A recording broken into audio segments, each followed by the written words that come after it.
incoming graduate student at UCLA, and through this session, my main goal is to introduce you all to the key concepts of AI and ML and get started with Azure AI. So, if you are a total beginner, if you are someone who is just interested to know more about these two things, I think this session would be helpful to you. So, without any further ado, let's just get started. So, in today's session, we would be discussing 10 major things. The agenda for the session is as shown on the screen. We would be discussing what is AI, what is machine learning, then we will dive deep into the types of machine learning, then we will see some applications of AI and ML in real life. Then we'll move on to the next topic, which is Azure AI. We will be seeing a brief introduction about Azure AI, then its key services, explore all of those three key services in detail, and then see some best practices for AI and ML projects. So uh, let's move ahead.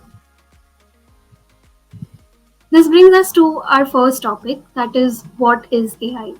So the definition that you see on the screen is a little bookish definition.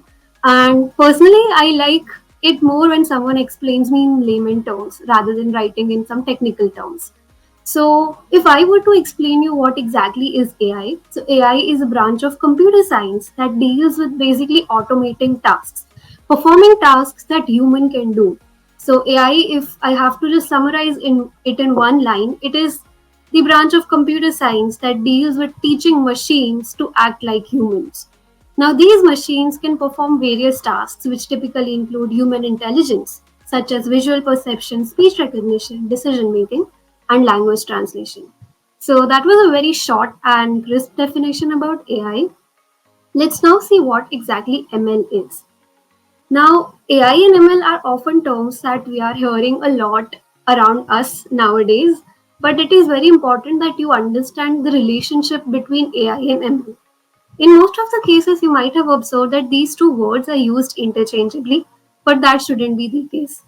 AI and ML are not the same. They are used together, but they are not exactly the same thing. So, ML is basically a subset of AI. AI is the larger domain, and ML is a part of AI. ML is basically a subset of AI, as you can see on the screen, and it involves and uses ML algorithms. ML algorithms, by the what I mean by saying ML algorithms, it basically has some statistical models which enables machine to improve their performance. In simple words, if I have to quickly wrap what machine learning is, so then machine learning is a subset of AI which has some algorithms and all designed. The key of ML, the main core behind ML algorithm, is to build a model from sample data, and then we are trying to make machine perform tasks without being explicitly programmed to do that. And we want that minimal human intervention is there in the process. So this process of automating machines to do tasks with minimal intervention of humans is known as machine learning. Let's just see what are the types of machine learning. Machine learning is mainly divided into three parts. Like whenever we talk, we mainly discuss three parts only, but there is a fourth part as well. We don't talk much about it since it is not used a lot. But yeah, there are total four parts. But if someone asks you how many parts in total, then mainly we categorize into three parts. These three parts include supervised learning, unsupervised learning, reinforcement learning, and semi supervised learning. Let's just see all these types in detail and try to connect it with some real life examples so that we can form a connect with machine learning and develop interest in what we are learning. This brings us upon the first slide, which is supervised learning. So, supervised learning is a type of machine learning wherein the data that we have is labeled data, meaning the data which we are training the computer is labeled totally.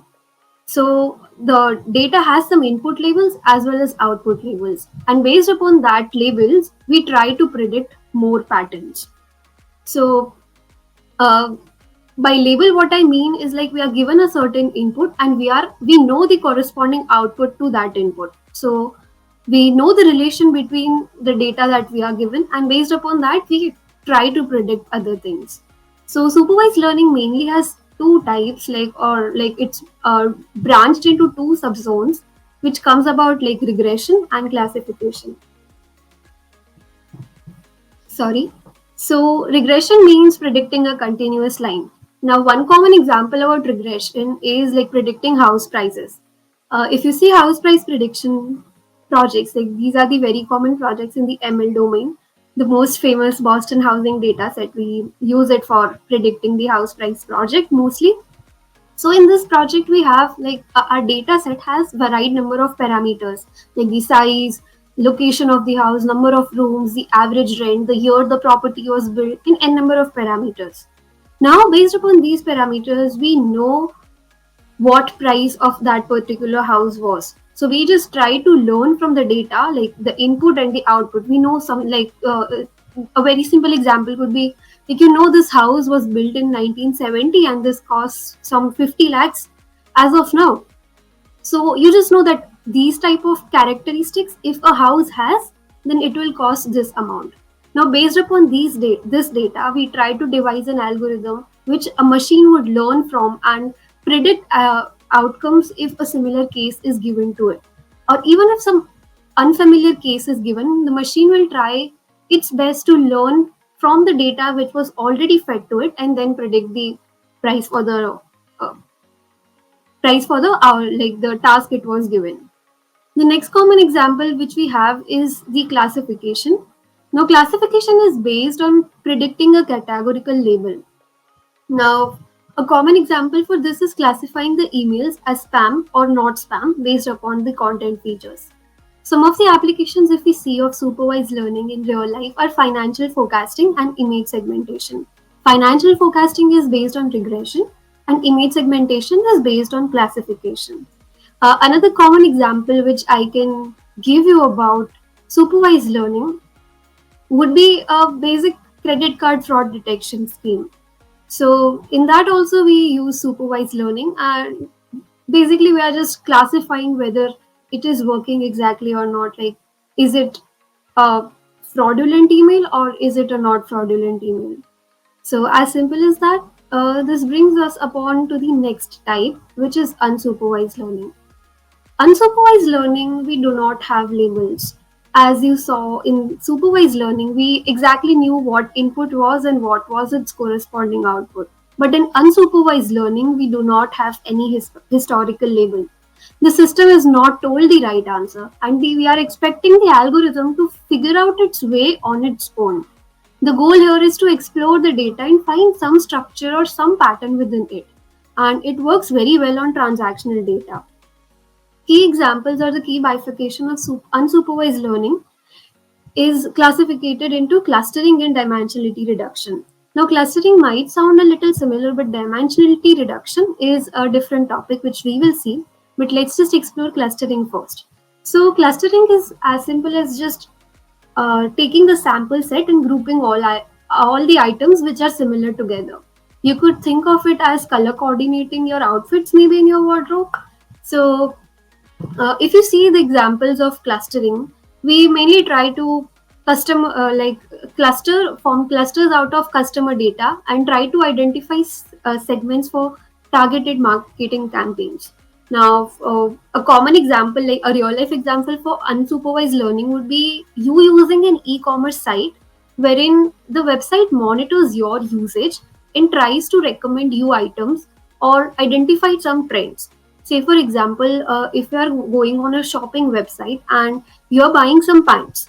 Now with that pants, based upon the customer behavior patterns, the machine has observed that all those people who buy this pant also go for the shoe which is matching with it. So for next time when you come, the machine, like what next time when some different user comes, the machine would say that like you could see it in your real life as well. Like if you shop on Amazon or Flipkart, you could, like when you shop and when you go through that product page, at the end it is also shown that people also buy. So where is this data exactly coming from? It is a type of unsupervised learning wherein the machine is learning from previous customers patterns and then it is suggesting you items that maybe you are interested in.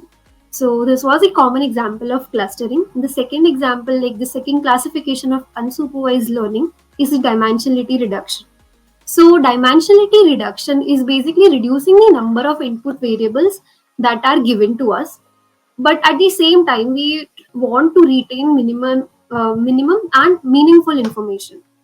Say, for example, uh, you are having a data set which is having a lot of parameters.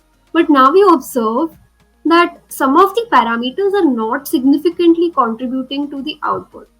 Now, in this case, what you can do is like maybe you can club 2 or 3 parameters with each other.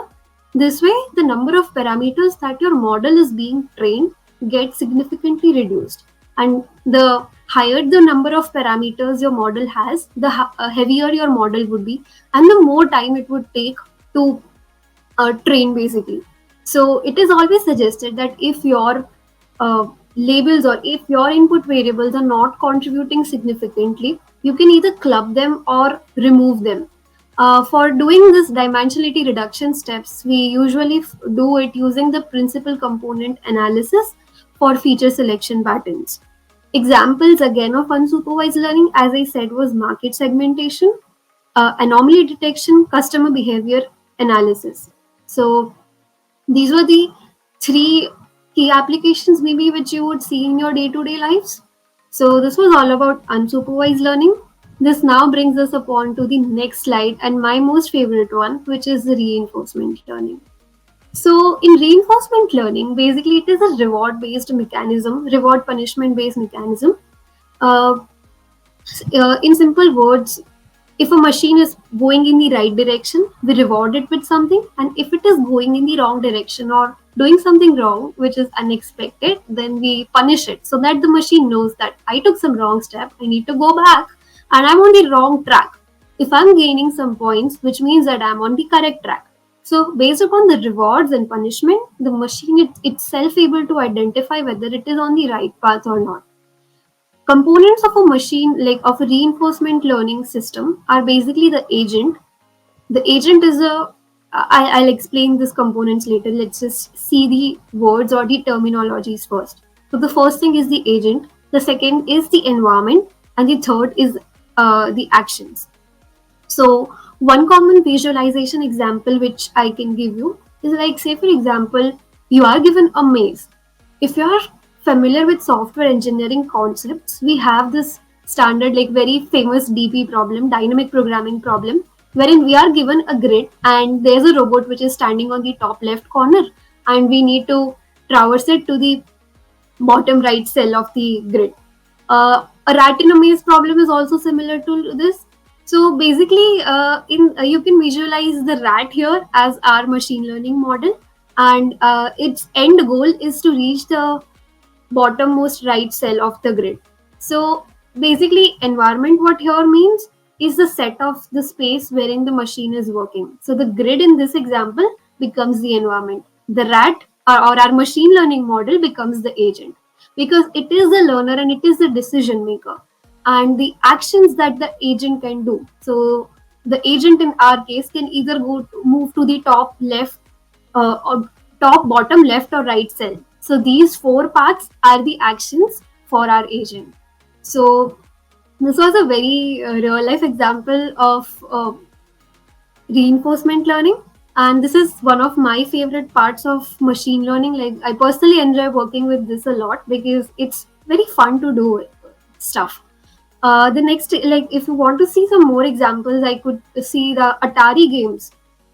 Atari games is a very famous example of a game that was developed using reinforcement learning. Maybe if you have not heard of Atari games, one common example which I can give you is like the games wherein you are competing with a computer. So how is that computer trained?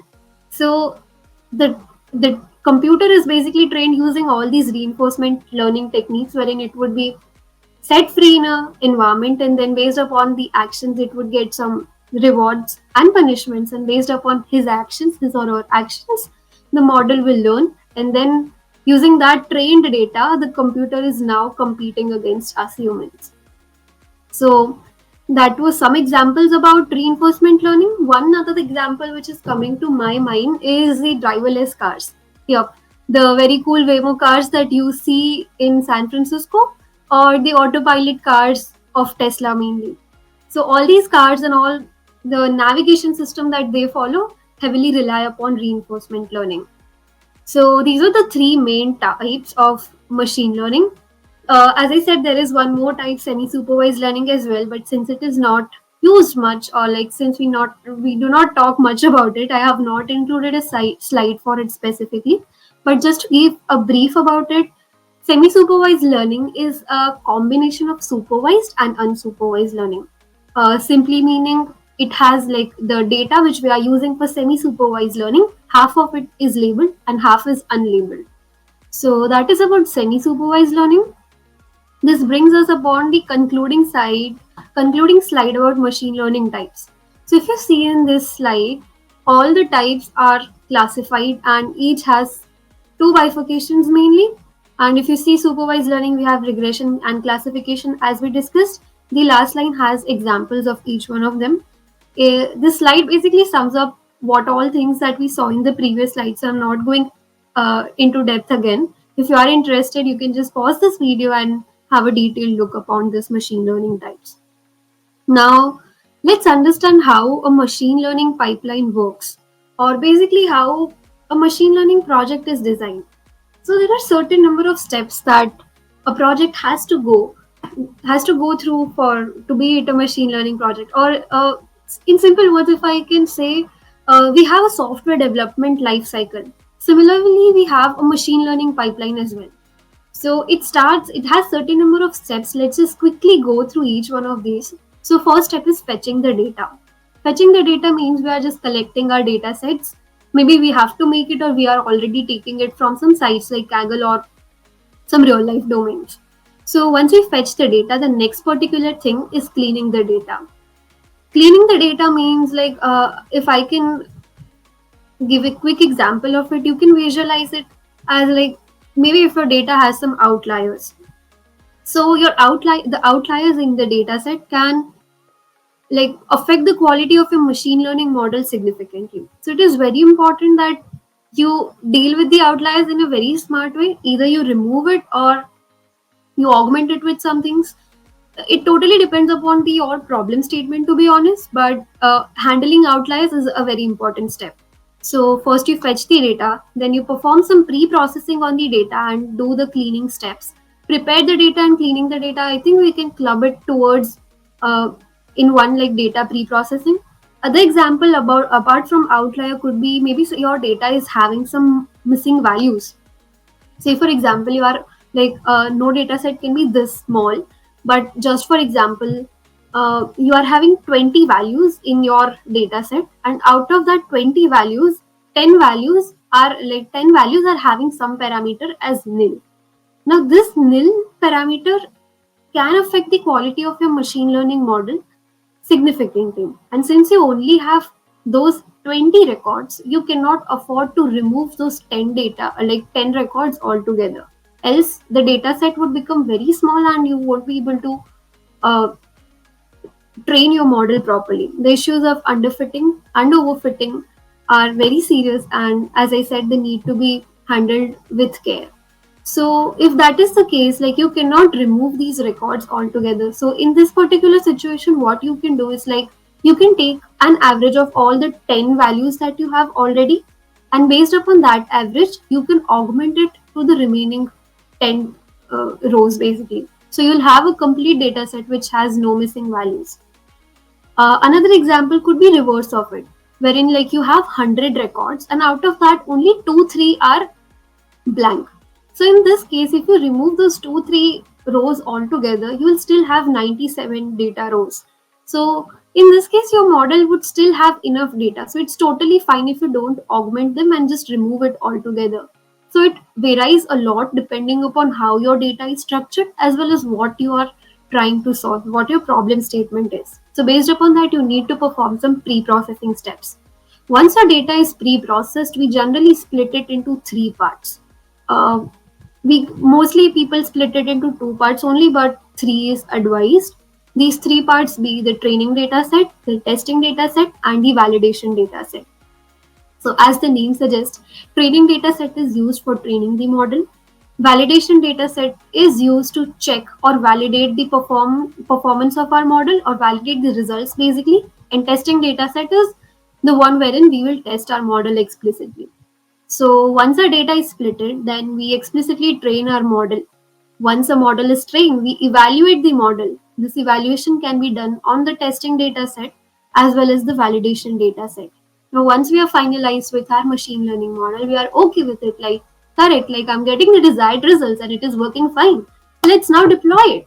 So we can just go and deploy our model. Once we deploy it, now the whole model is not just running on your PC or your company infrastructure. It is now available for everyone to use and leverage its benefit. So once you push it to production, you now have to do one of the most crucial tasks, which is to monitor and collect the results. Like, you will observe if your data set or if your machine learning model is performing accurately or not. Are you receiving any user complaints? If yes, then you need to make some modifications. So you are just monitoring and maintaining your machine learning model, ensuring that your desired task is being performed the way it is desired. And yes, that sums pretty much sums up the whole machine learning pipeline. So it starts with the fetching the data, then cleaning it, then training the model, evaluating your model. Once you're finalized with your model, you deploy it, and then you just monitor its usage, check for any anomalies or issues or any tickets that are being raised, and you do the maintenance work. So that was a crux about the whole machine learning pipeline. Now, uh, this particular slide is, I think, very much important info nowadays. Like, many people are still confused, or we often get this question that, is machine learning a domain for me? Like, should I pursue a career in this? And there are just so many roles in machine learning, and I don't know what exactly should I go for. There are roles of a software engineer, there are roles of a AI/ML researcher, there are roles for business intelligence developers, data analysts, data scientists, project managers, AI advisor, and whatnot. It is sounding very complex, I can understand, but trust me, it isn't. This slide is made by Aishwarya Srinivasan. Aishwarya is a AI senior AI advisor at Microsoft, and this chart, which is prepared by her, is one of my favorites. And I haven't found any straightforward information as what she has designed. So, if you are confused whether you are interested in machine learning or not, and which role should you target, I think you should pause this video and just go through this whole chart. This is basically a tree map which has some questions, and based upon your answers to that question, you can navigate through the tree. So I'll just give you a brief about how to navigate the tree. I'll not go and discuss all of these in depth, obviously, but as I said, you can pause the screen and just explore this tree map on your own. So it just starts with, are you a good coder or do you like coding? If your answer is yes, then you move towards the left side of the tree, and if your answer is no, then move towards the right side of the tree. Then there are some other questions, and then you again answer, and this question keeps on repeating till you reach this end node of the tree. So I hope if you are having any questions related to whether machine learning is a good career path for me or not, and which roles should I target, this slide would definitely help you out with it.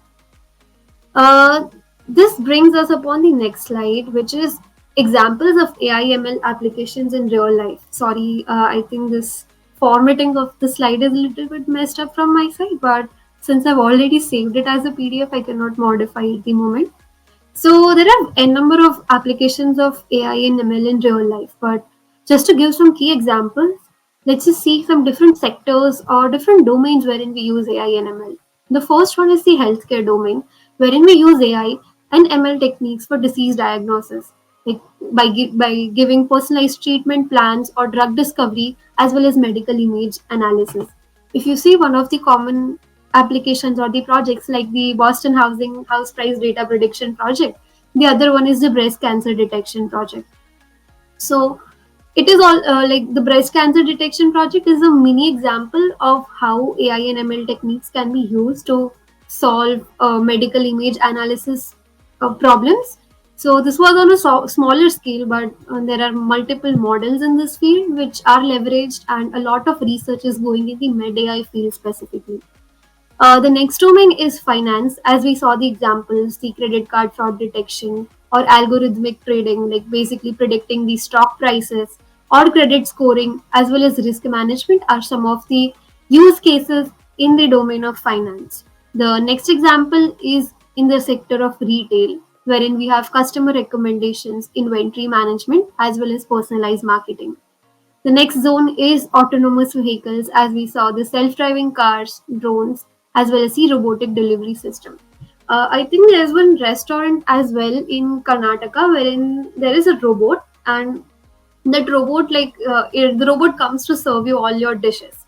So it sounds really cool, but if you see from this technical perspective, the robot is indeed trained upon using this AIML techniques.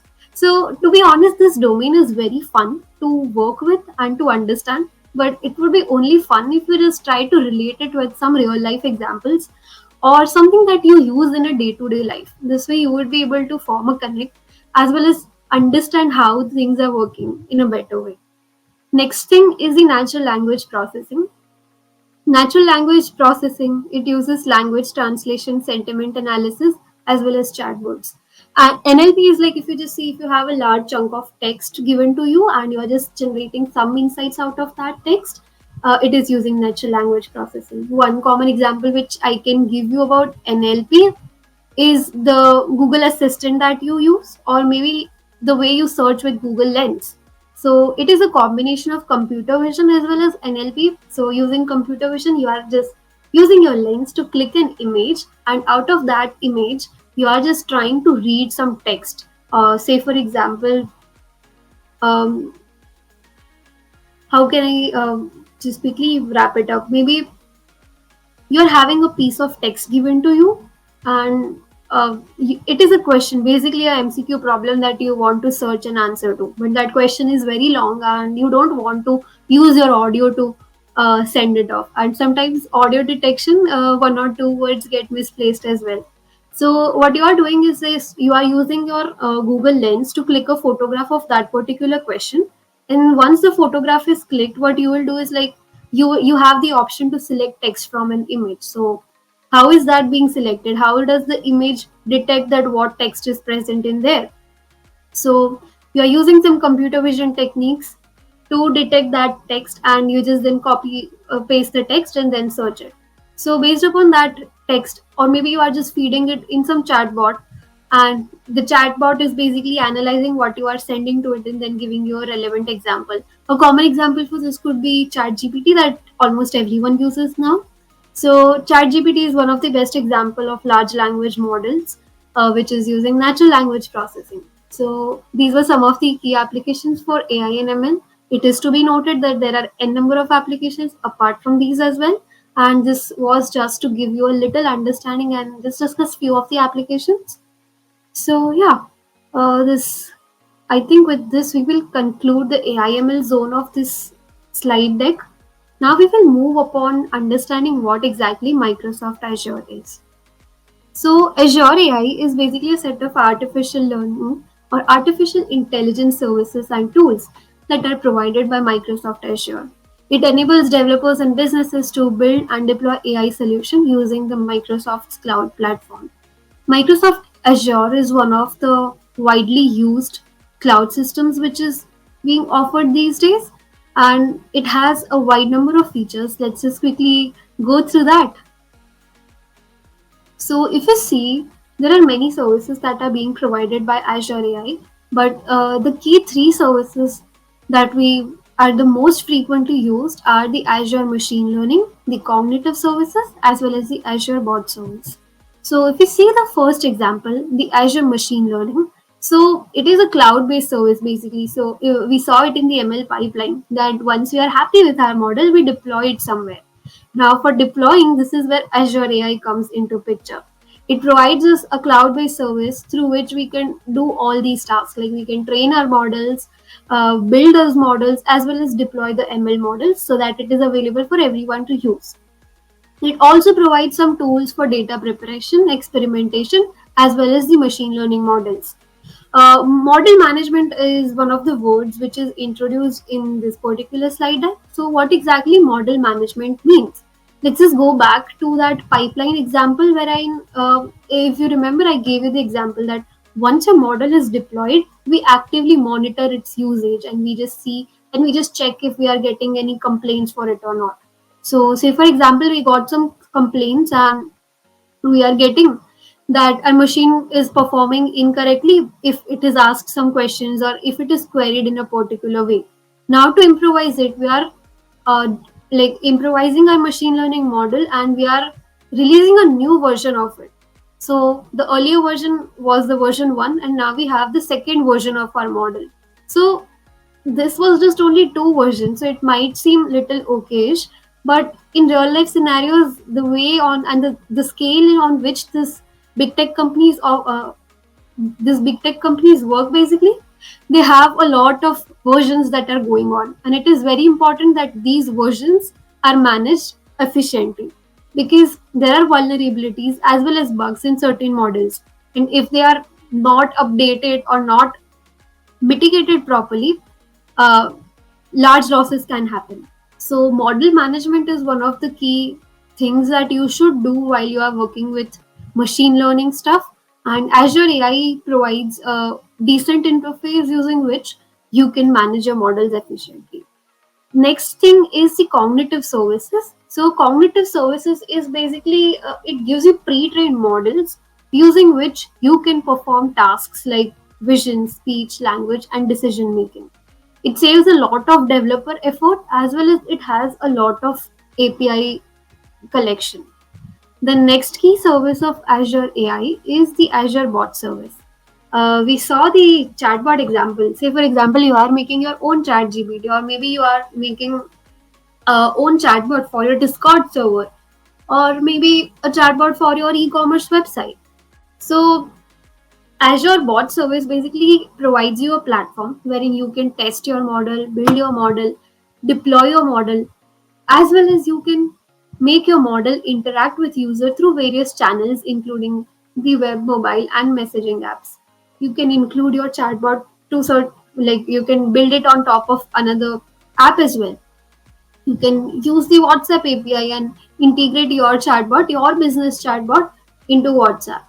If you see all these banks and this Domino's and all those stuff like food eateries, they also have one WhatsApp account from which we get mails like your order is on the way, or maybe today's IPL say a finale sale, so we have some discount, or maybe they are just using it for promotion.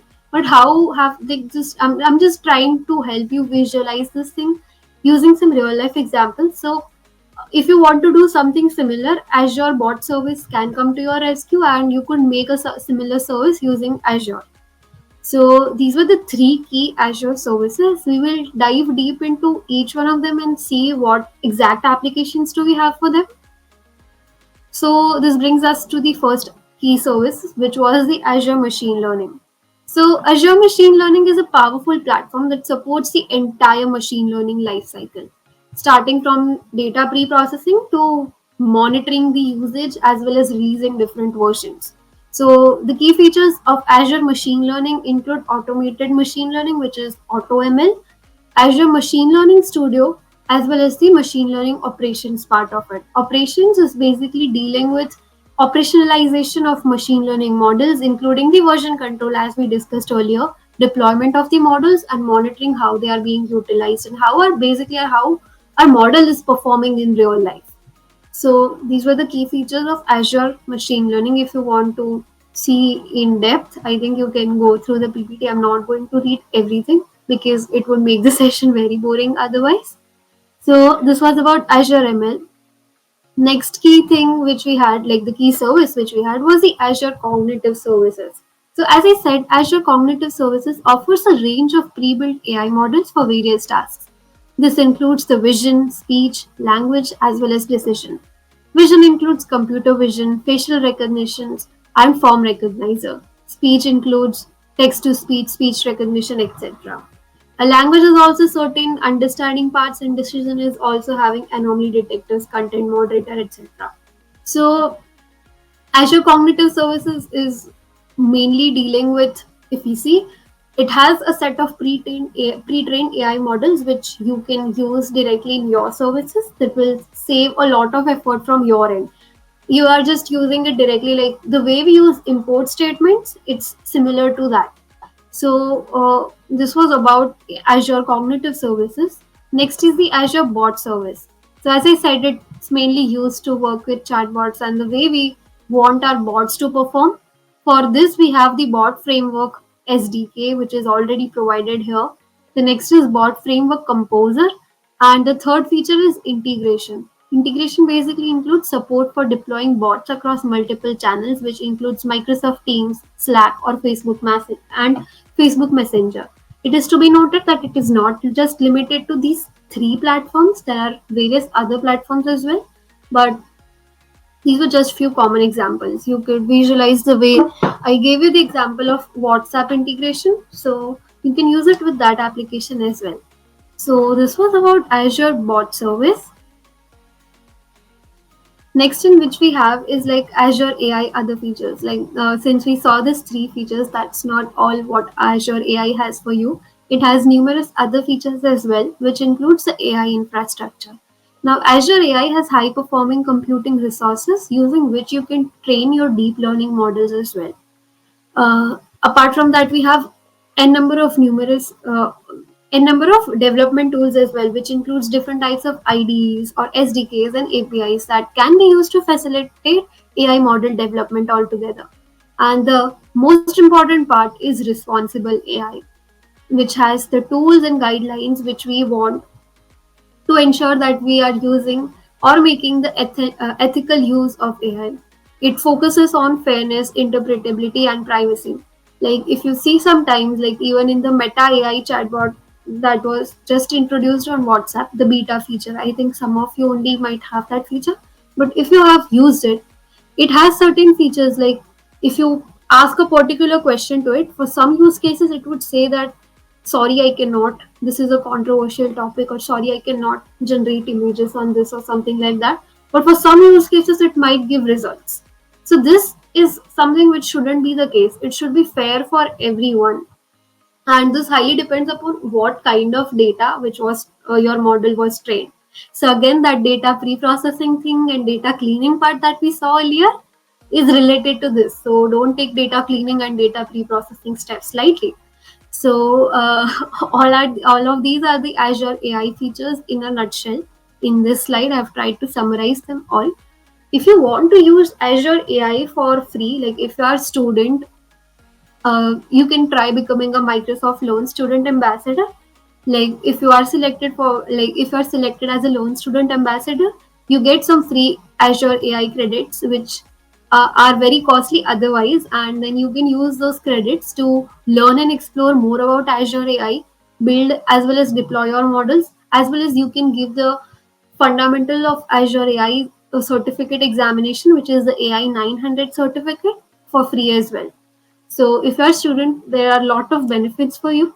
But even if you're not a student and if you're interested about knowing more about Azure AI, there are a lot of free courses available on it as well on YouTube as well as LinkedIn for using the Azure services. But you have to pay a small amount of money. You cannot get it for free. At least I don't know about it. If you know about any such resources, let me know as well. So that was all about Azure AI in nutshell. This brings us upon the last and the final slide, which is what are the some of the best practices which should be used for AI ML projects.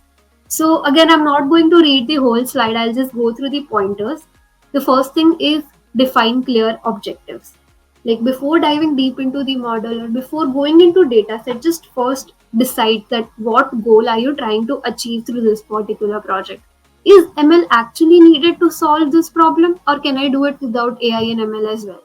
If you have answers to all these questions clear in your mind, you would be able to define the objectives clearly and then make the correct choice according to your circumstance. The next thing is the data quality. As I said, the data quality affects the model performance significantly. So you should ensure that it is high quality, representative, as well as unbiased for training models. The next zone is the experimentation. Continuously experiment with different models. Sometimes you might perform that, see that this particular example or this particular algorithm is giving me an accuracy of 90%. But if I tweak it or if I club these two models together, my accuracy significantly jumps from 90 to 97%. So you wouldn't know that this thing would improvise if you don't experiment. And for experimenting as well, like, you should be well versed with the algorithms. Like, you should know that what are the shortcomings of it, or what are the key parameters that a particular algorithm is working upon. If you have answers to those questions, I think you would be able to compare and contrast very efficiently. So keep on experimenting. It's not always like a particular model would just saturate at a point. There are always some additional points or additional additions that you can do to your model to improve the accuracy. The next thing is the scalability. You should always keep in mind or design models and infrastructure from a perspective that if I plan to scale it with volume of data and usage, like if I want to scale it, how easy it is for me to scale it, or how efficiently can I do that. A common example of this could be the Hotstar thing. Now, ICC World Cup matches were going and Hotstar was streaming it live. So if you see on the normal weekdays, Hotstar might not receive that amount of traffic as it might receive during this cricket season which is going on. As well as, apart from the normal matches of the whole season, the amount of viewership rates on the day of finals would be significantly higher. So if Hotstar wouldn't have planned it properly, and if Hotstar wouldn't have scaled its system efficiently, you all would face some issues and you wouldn't be able to access or watch or leverage the services efficiently at the time when you want. So this could disappoint your customers very significantly if you don't keep this thing in consideration. So it is highly advised that while designing your ML project, you also give equal importance to the scalability portion of it. And the next two parts are basically the ethics and fairness and the monitoring and maintenance part. Monitoring and maintenance part, I think we have already discussed twice in the earlier slides, so I will not go through it again. Ethics and fairness is as simple as that your model should be fair. It shouldn't be biased towards any particular person, race, religion, caste, or anything. It should be fair for everyone and it should not offend anyone. So that's all about the some of the best practices that you should keep in mind for AI and ML related projects. Uh, that's all from my side. I'm pretty sure that if you are aware of all these concepts and if you use and leverage the power of Azure AI, you can make some amazing projects in the domain of machine learning, and you can apply it at the field of your choice. So I hope the session was helpful to you all and it gave you some brief introduction about what exactly AI and ML is, and it would have I hope it would have helped you get a brief understanding about how things work in this domain basically. So yeah, that's all from my side for today. Thank you so much for being a lovely audience and listening to me so peacefully. Good luck for your ML journey.